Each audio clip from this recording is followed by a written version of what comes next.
Hello दोस्तों, राधे राधे। सुबह का टाइम है, गुड मॉर्निंग। 6 बजे तक अपना मम्मी के पास में आयल बनी, मम्मी पापा के पास में आयल बनी। कल ही आई तबीयत खराब बता, देखी बोकला का सब्जी तुरंत दोस्तों खाए के बाद कमेंट करके बताई लो, ज्यादा से ज्यादा वीडियो को शेयर कर लो, ज्यादा से ज्यादा सपोर्ट कर लो। तो देखिए अभी बोकला को सब्जी बनाते आपका बाद चाय खाए के कमेंट कर लो, और ज्यादा से वीडियो को शेयर कर, लाइक शेयर जरूर कर लो, सपोर्ट कर लो, सपोर्ट कर लो, बहुत मजबूर बनी सपोर्ट कर लो, और लाइक शेयर कमेंट जरूर कर लो।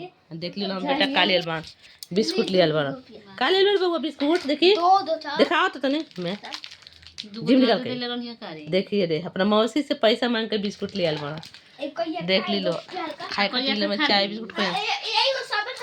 तो आप लोग ज़्यादा से वीडियो को शेयर कर लो, ज़्यादा से सपोर्ट कर लो, लाइक शेयर कमेंट जरूर कर लो, दबा के शेयर करें लोग।